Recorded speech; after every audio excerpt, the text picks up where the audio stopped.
So generally speaking, if Caleb are at this range, we're still punching. For me to get this elbow on his body, I have to be close, right? So we're here, we're still kicking, right? He's still punching, he's still kicking, right? It's once we get into this range that now I can hit, hit, hit, hit, cut, right? This is the range. I got to be able to grab the back of his neck. By the way, we do this mostly after a knee, a strike, or we hit, strike, then we knee. Does that make sense? Sure. All right, so we're going to talk about this a lot today, but I just wanted to see how many of you might understand the value of closing this distance quickly with a high guard position and throwing the elbow. Now, I smile because in the old days, we thought this was just for fun. It's just a fun Superman punch, Superman elbow. It's just for fun. Nobody's going to throw that for real. They're knocking people out with it in UFC, right? The reason why is because I can close. Instead of me going through all of his punches and kicks, and me throwing punches and kicks, and finally getting here and getting an elbow off, they reach out, they jump, and then they hit, okay? So we're going to try that just for funsies on Bob, right? Here's the challenge. Bob doesn't have legs. Bob doesn't move. So if you land on him, right, you might take Bob for a ride. I taught this a while back for the Superman punch. We can step punch to make the drill start. Karate guys used to do this all the time. Kickboxing and Muay Thai in particular, not so much, right? Boxing doesn't make this punch in most cases. So I said, just train this, right? Step punch. That way we do this like we're going to step, and we kick back to make the punch. That makes Superman punch work. This way. We just got to shorten the range to here. It's the same motion. We're going to hit. We're going to drive into him, okay? Long range, hand up for the incoming attack, right? We make the strike. There's no problem if you hit him in the chest. If you're a little shorter, should be fine. One at a time. If you look goofy, guess what? You're on YouTube, it'll be great. The base elbow is going to be the cutting elbow. I throw it off the back leg, generally speaking. I start with my hand right on my forehead. I always remember this because as a kid, it was kind of like you're a loser. And I'm about to elbow you, right? When I was younger, and this is how we learned this thing, right? We come in, hand is high for defense. Set. Hit the face or hit the collarbone as you see fit, okay? You can cut straight across. That one's easier to block. The one that folds the arm down, cuts down this way. Can we do it? Sure. All right. Set to an appropriate height. Get ready. Go. Guys, let me tell you what. If you only learned the one elbow and you got good at that elbow, it is a vicious thing in kickboxing to get cut by an elbow. And the right elbow is the one, well, most people are right-handed. The back elbow is the one that I like. Eyebrow, this is where I like to hit them. Nose or the cheekbone, on the jaw, all the way down to the collarbone. All those are great places to hit with this one, okay? All right, the second rear hand one that I want to show you is called the spike. Think about, I'm going to throw a baseball, okay? This doesn't feel powerful to me. It doesn't feel powerful. It is powerful, okay? It comes in, and I turn the hip quickly, okay? So it's in this way, right? I drive my weight into it, okay? You're going to hit with the elbow, and you're going to spike it in. It looks kind of like a punch, right? Right? I'm hitting him right in the face, down in this direction is good. If he's ducked down and you hit him in the scalp, you will cut him. You will cut his scalp, okay? If you haven't watched good Muay Thai kickboxing, go watch it. This is a great attack. Ready? Spike. Should have worn an elbow pad, right? The rubber will tend to take the skin off a little bit if you cut, right? Just know that. If you slide down, it's going to do that. Okay. How many of you guys thought this seemed like it was powerful to you? Trust me when I say that it doesn't feel powerful, but it is. Okay, when I say it is, when you drive your whole weight into somebody with this, okay? So if Joel and I are fighting, and I just did this, it's not gonna hurt him a whole lot.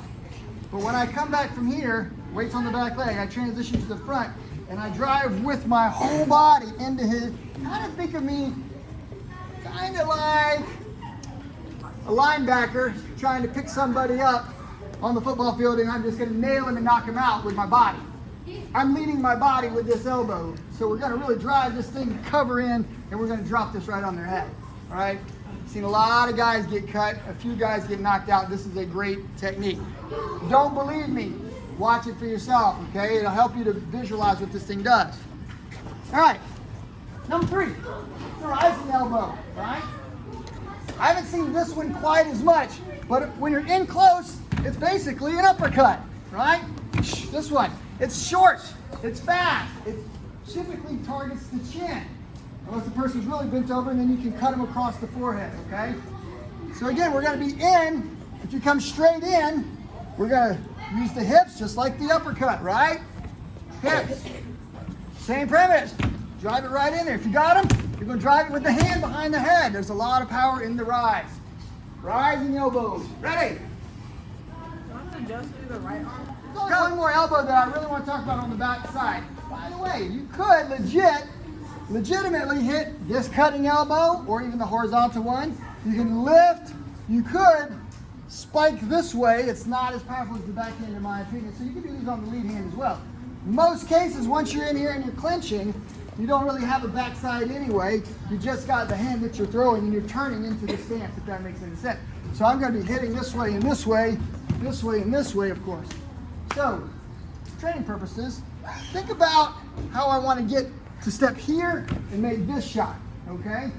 The spinning elbow is awesome. I've seen people duck down this way and do it this way. And I've seen folks teach it where you step, turn horizontal, like a spinning back fist. All of those are acceptable. Now, the one problem that I typically see people have is that when you're working with a heavy bag, instead of like somebody who's got mitts on, is the heavy bag gets in your way and you will stumble. Don't worry about it, right? If I stumble over you in the process of knocking you out, breaking your jaw, I'll take it. All right, I'll take it. So I'm going to step. I'm going to feel them behind me. I know where they are. Does that make sense?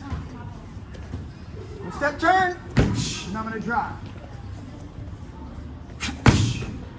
Okay? Now, what if I hit him in that forehead? Knock him out.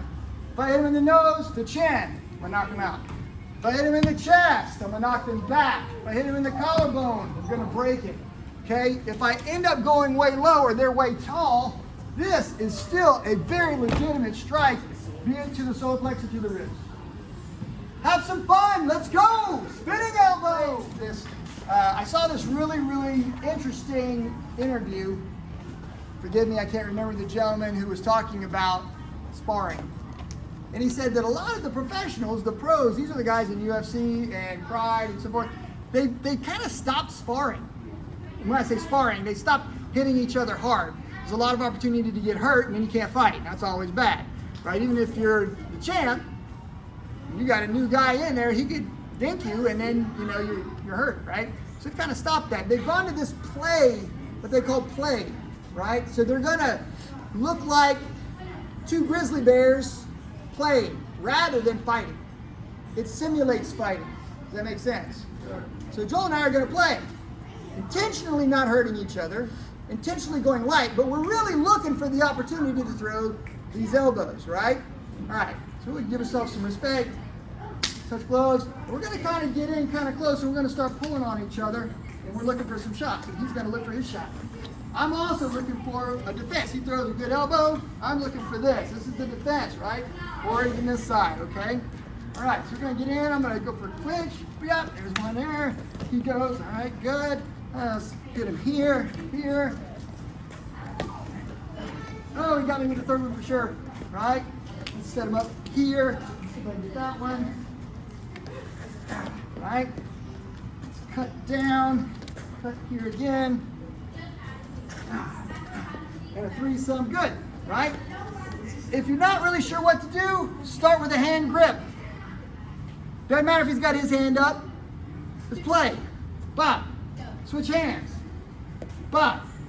Switch hands. Bop. switch hands, bop, and just kind of work slow, because I promise you, if I even hit Joel a little bit with this elbow in the face or in the forehead, he'll either have a lump or he's going to get cut. You just have to respect this as if it was like a hammer, okay? Have some fun with it. Play! Little grizzly bear play. Be reasonable. You don't need me to teach you if you have good insight into the dynamics of fighting. All right. Joel goes to throw cutting elbow. He throws it.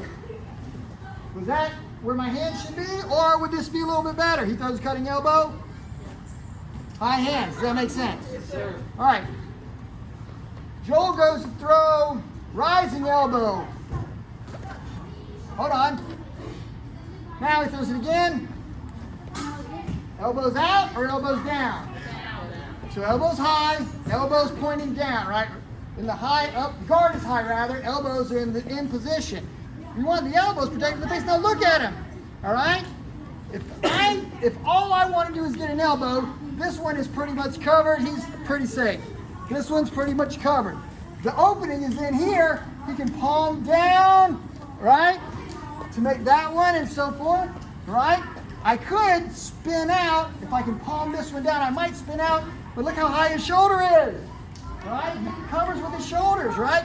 You want to make this part hidden, right? So I'm hiding behind this shoulder. I got this elbow up high. He throws the right elbow, bank. He throws the rising elbow, bank, right? He throws the other elbow, bank.